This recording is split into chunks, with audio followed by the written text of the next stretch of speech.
अस्सलाम वालेकुम बिस्मिल्लाहिर्रहमानिर्रहीम students, hope you are doing well. आज की इस वीडियो में आप लोगों के साथ जो आजकल एक वर्ड ट्रेंडिंग में टॉपिक चल रहा है कि बोर्ड एग्ज़ाम्स के जो पेपर्स हैं वो अब मेमोराइजेशन की बेस पे नहीं होंगे, यानी रट्टाफिकेशन की बेस पे नहीं होंगे। अब जो है पेपर्स जो है कॉन्सेप्चुअल बेस पे आएगा। तो सर अब हम क्या करें, हमें किस तरीके से प्रिपरेशन करनी है, बोर्ड ने ये चीज़ पहले क्यों नहीं बताई। तो स्टूडेंट्स बहुत परेशान है। देखिए स्टूडेंट्स, बोर्ड ने ये चीज़ आप लोगों को जो है पहले भी बता दी थी, यानी जब मॉडल पेपर्स वगैरह आपने देखे होंगे उसके अंदर कुछ क्वेश्चन ऐसे हैं जो थोड़े कॉन्सेप्ट बेस्ड हैं। मैं क्लास 11 हो या क्लास 12 हो, उसमें जो है कॉन्सेप्चुअल बेस पे ही आप लोगों को देखें। पहले भी जो है स्टूडेंट्स पेपर कॉन्सेप्ट बेस पर ही आते थे। पूरा पेपर तो कॉन्सेप्ट बेस पे कभी भी नहीं आएगा, ना आता था ना आएगा। कॉन्सेप्ट बेस का मतलब ये है कि वो आप लोगों की टेस्टिंग बोर्ड एग्जामिनेशन चेक करना चाहते हैं, क्योंकि आप लोग जो फर्स्ट ईयर सेकंड ईयर के जो एग्ज़ाम्स देते हैं उसके बाद आप लोगों को मुख्तलिफ यूनिवर्सिटीज़ के एंट्री टेस्ट होते हैं, और आप लोगों को पता है कि एंट्री टेस्ट के जो भी एमसीक्यूज़ होते हैं वो कॉन्सेप्ट बेस्ड होते हैं, रटा रटा यानी मेमोराइजेशन पे वो नहीं होते हैं। तो बोर्ड जो है उन्होंने यही डिसीजन लिया है कि कॉन्सेप्ट बेस्ड देंगे, यानी आपको जो है ए टू जेड पूरे चैप्टर्स को गो थ्रू करना होगा।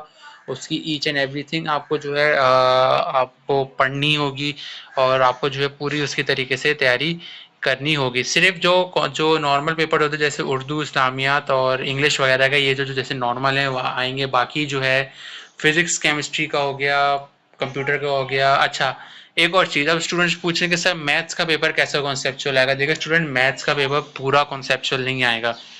पूरा कॉन्सेप्चुअल आ गया स्टूडेंट्स को बहुत मुश्किल होगी पेपर सॉल्व करने। पेपर सॉल्व नहीं हो सकता।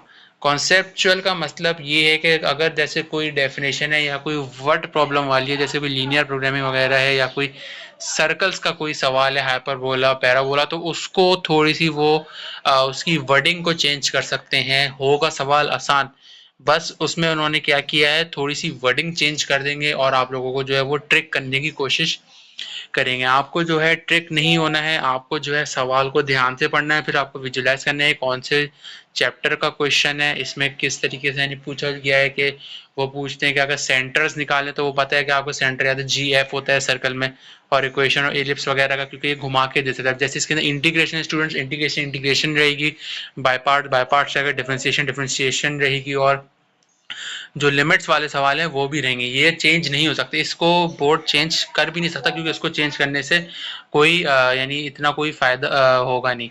सिर्फ जो आपका जो थोड़ा जो है कॉन्सेप्ट बेस्ड भी होगा, वो होगा स्टूडेंट्स 10 to 20%, ज़्यादा से ज़्यादा 15% आप लोगों का कॉन्सेप्ट बेस्ड होगा, वो भी शॉर्ट क्वेश्चन आंसर्स होंगे। लॉन्ग, मैं केमिस्ट्री फिजिक्स की बात करूँ, लॉन्ग क्वेश्चन आंसर्स को जो है वो कॉन्सेप्चुअल बेस पे, यानी थोड़ा अच्छा कॉन्सेप्चुअल बेस आप इस तरीके से समझ लें कि जैसे आप लोगों को पहले सवाल दिया जाता था ना कि आपको गीगल मोलर काउंटर डिफाइन करना है, इसका आपको वर्किंग प्रिंसिपल, ये सारी चीज़ें लिखनी, कि हाउ क्या है ना, वोल्ट मीटर भी कन्वर्टेड इनटू गैल्वानोमीटर भी converted into voltmeter, ammeter, इस तरीके से।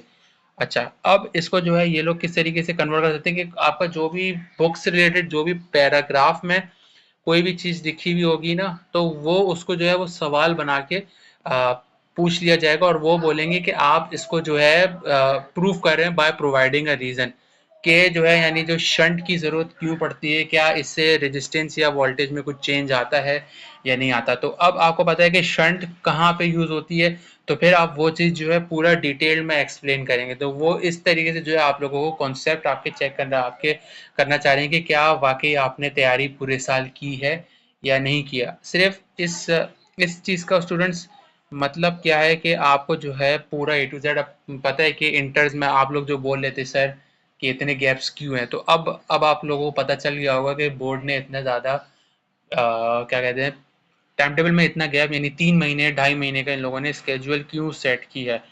तो आप लोग इंशाल्लाह इसकी तैयारी करें। मैं भी जो है आप लोगों के साथ ये चीज़ें मैं आने वाले वक्तों में डिस्कस करूंगा। जैसे मैं कॉलेज के प्रीलियम पेपर्स हैं, आप जैसे डीजे का पेपर उठा के देख ली, डीजे कॉलेज का, उसका फिजिक्स का एक न्यूमेरिकल, कुछ न्यूमेरिकल्स बुक के हैं लेकिन कुछ numericals total out of book से हैं। मैं उस पर वर्किंग कर रहा हूँ। मैं प्रैक्टिस सेंटर के 11 के फिजिक्स केमिस्ट्री के अपलोड कर दिए, वो प्ले लिस्ट में मौजूद हैं प्रैक्टिस सेंटर के, वहाँ से जाके देख सकते हैं। वो भी जो है थोड़े मुश्किल हैं, लेकिन इतने मुश्किल नहीं जितने डीजे के, क्योंकि डीजे में कुछ चीज़ें ऐसी हैं कि जो बुक में है, लेकिन उसको थोड़ा सा इन्होंने घुमा के दिया हुआ है। तो अभी फिजिक्स का इंशाल्लाह मैं आप लोगों के साथ शेयर करूंगा, आप लोगों को आइडिया हो जाएगा। फिजिक्स के ले लें, डीजे के ले लें, आदम जी के ले लें, जितने भी प्रीलियम कॉलेजेस हैं, कॉलेज के प्रीलियम पेपर हैं, उसमें जो है लोगों ने थोड़ी चीज़ें कॉन्सेप्चुअल दी हैं, क्योंकि कॉन्सेप्चुअल आता है पेपर में, तो इस वजह से जो है सिर्फ आप लोगों को घबरा, एक तो आपको टेंशन ही लेनी कि सर हम क्या करें, बोर्ड ने पहले भी नहीं बताया, हम तो तैयारी कर चुके हैं। ठीक है स्टूडेंट, जो आपने क्वेश्चंस याद किए हैं उस क्वेश्चंस के जो है, जैसे मैं आप लोगों को जो है कुछ ऑल्टरनेटिव क्वेश्चंस बना के दे दूंगा कि जो क्वेश्चन इंपॉर्टेंट होते हैं बोर्ड में आने के चांस होते हैं, कि उसको घुमा फिरा के बोर्ड किस तरीके से पूछ सकता है, ताकि जो है आप लोगों की प्रिपरेशन अच्छी हो, और आप लोगों को जो आप लोग डर रहे हैं, घबरा रहे हैं कि सर किस तरीके से जो हमें कॉन्सेप्चुअल बेसिस का जो क्वेश्चन को हमें आंसर करना। शॉर्ट में हाँ मैं बोल सकता हूँ कि शॉर्ट में आप लोगों को थोड़ी प्रॉब्लम होगी, लॉन्ग में जो है क्वेश्चन होगा वही, बस वो जो उसकी थोड़ी वर्डिंग चेंज कर दें। तो इंशाल्लाह इस चीज़ पे भी मैं आप लोगों के साथ क्वेश्चंस शेयर करूंगा कि आपको किस तरीके से क्वेश्चंस अटेम्प्ट करने हैं जो इंपॉर्टेंट होते हैं बोर्ड के लिहाज से। ठीक है स्टूडेंट्स, ये बोर्ड पैटर्न से रिलेटेड आप लोगों के साथ मैंने कुछ इंपॉर्टेंट बातें शेयर की हैं, ताकि आप लोगों को पता चले कि कॉन्सेप्ट किस तरीके, कॉन्सेप्चुअल बेस्ड पेपर किस तरीके से होगा, और 10 ईयर्स पे आप लोग अब ज़्यादा डिपेंडेंट नहीं रहना है, आप लोगों को अपनी तैयारी अच्छे से करनी है। तो उम्मीद है आप लोगों को वीडियो पसंद आई होगी, तो चैनल को सब्सक्राइब कीजिए, बेल आइकन को प्रेस कीजिए, वीडियो को लाइक कीजिए, शेयर कीजिए। कोई कन्फ्यूजन है कमेंट से व्हाट्सएप में पूछ सकते हैं। मिलते हैं नेक्स्ट वीडियो में, अपना ख्याल रखिएगा, अल्लाह हाफिज़।